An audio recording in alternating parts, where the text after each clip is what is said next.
Bismillahir-Rahmanir Rahim. Today what I want to discuss with all of these numbers is basically zakat on previous years. There's a lot of people that contact saying that now they've had a realization that they should have been paying zakat, but they haven't paid zakat for the last 5, 10, 15, even 20 years. So how does one go about paying zakat for the past years? So I'm going to show you two ways. One is the kind of proper way where you're going to get your accurate figure, and how to then calculate that just using 1, 2, 3, 4, 5 years, right?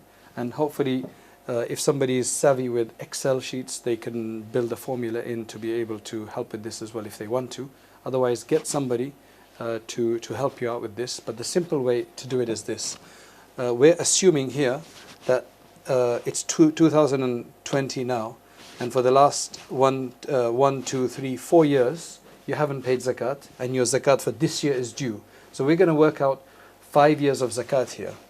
So these red figures, what they represent is your approximate assets each year. Now, to be able to determine your assets for each year, you'll have to go back to your bank statements. You'll have to just try to work out from receipts, etc., what your zakatable assets for each of those years were. That's going to be very difficult to do generally if you haven't kept good records, and most people don't necessarily keep records like that. But what I would suggest you do is that you do your best, and then you add a bit more for precaution, right? There's somebody actually called me today and said that I don't want to work out the exact details, I don't mind paying more, right? I said absolutely, it's completely allowed to pay more, because whatever excess you pay, the zakat amount from that will be counted as zakat. The excess amount will be considered as sadaqah, as voluntary charity. So you're not harming, you're actually benefiting by giving more to the poor, right? So as a precaution, you can always count a bit more. You don't have to get it down to, it should just not be less than what it was. So anyway, we've assumed that we had, in 2016, had assets of £1,000. So this was like maybe a student, right? Who's started, finished job, started working. So now on their zakat date, they were left with 1,000. In 2017, and the 1st of Ramadan, if that's their zakat date, it was 2,000. The third year was 3,000. The fourth year was also 3,000.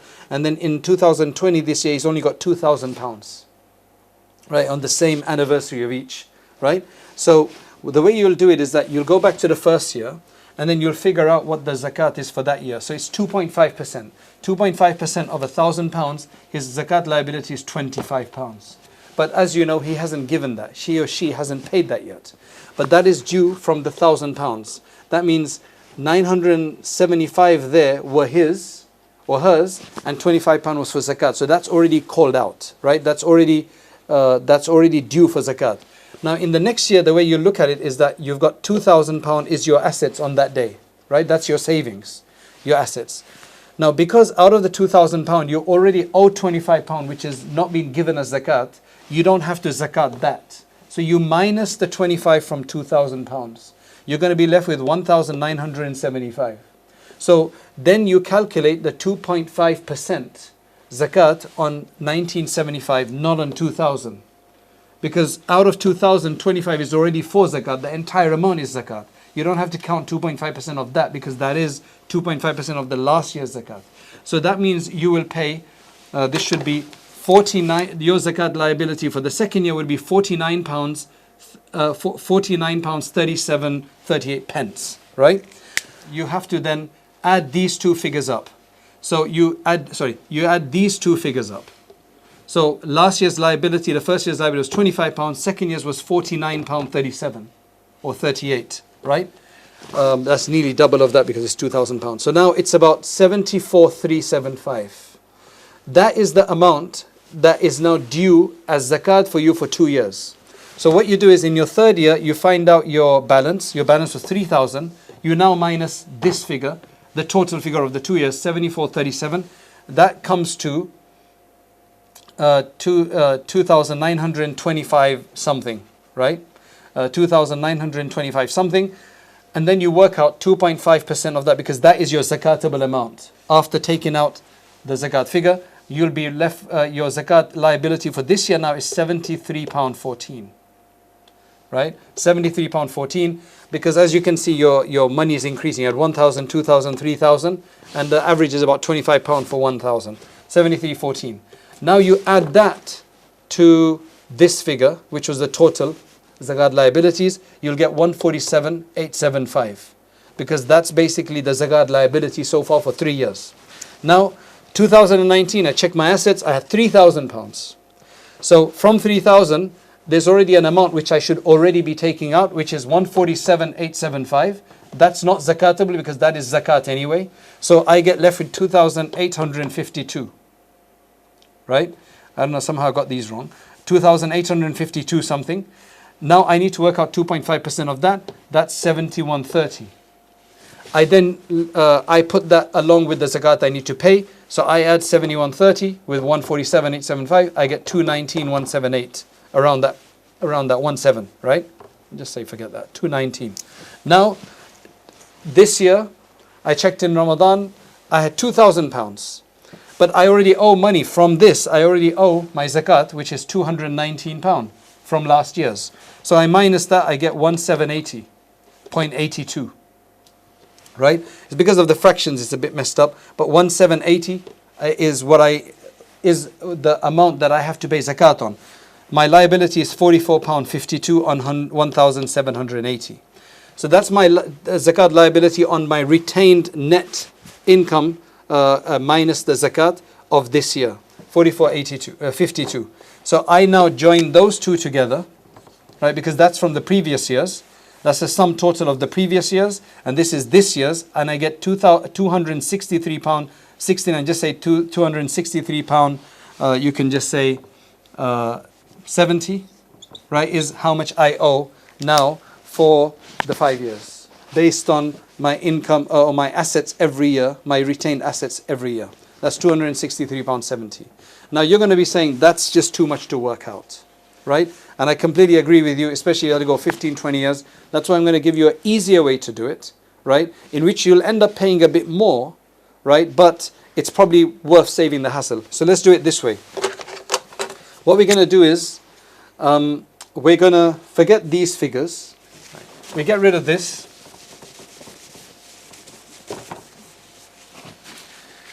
And we'll just match it with this. £1,000, the zakat, we're just going to look, so the way we're going to do this to make it easier is we're just going to look at liabilities of each year, and we're not going to minus liabilities of the previous years, right? You can choose to do it this way. So from £1,000, your zakat liability of 2.5% is £25. From £2,000 for 2017, your liability is £50. That's 2.5%. And 2018, £3,000 was your asset, so your zakat liability is how much? £75. 2019 is the same, £75, 2.5%. And then in 2020 it was £50. And then what you do is you just total that up. How much are you going to get from there? Right? The simple equation, it's going to be £275. Right? £275. What is the difference between this and this?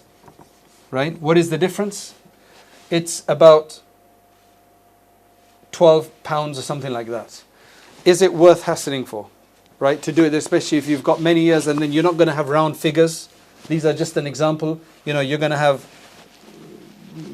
smaller figures. So to work all of that is going to be quite complicated. That's why simply just forget all of this part and just go by this. Just first figure out every year's assets, what you possessed minus what you owed, and then you write that down, and then you just figure out the zakat liability on each of those, right? That's the zakat liability in each of those, and then you just total it up to get the amount. That's going to be slightly higher than you're supposed to be paying, but again, as I mentioned, there's absolutely no harm. There's actually a benefit in paying extra anyway.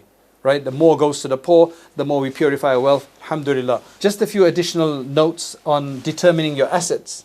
So, if you've got cash, you can easily, it's in the bank, you can easily look. If you've got some other records that you keep, you can easily try to figure out like that. If it's on jewelry, then the simple way to do that is you go and on that particular day, you can actually check historical gold prices.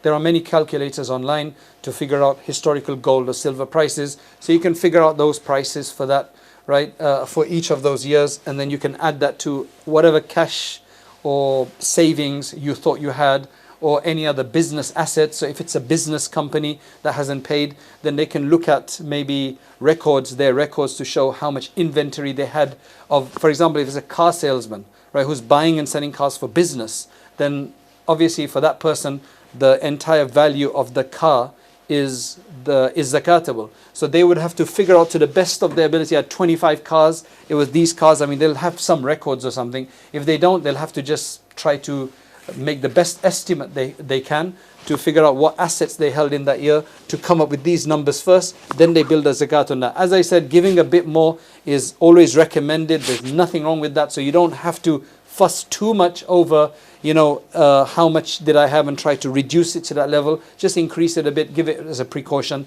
and may Allah accept from us. So hopefully that explains it. And again, somebody could make a spreadsheet if they want to. Otherwise, just do it this way. This is the easier way to do it. Jazakallah khair. Assalamu alaikum wa rahmatullahi wa barakatuh.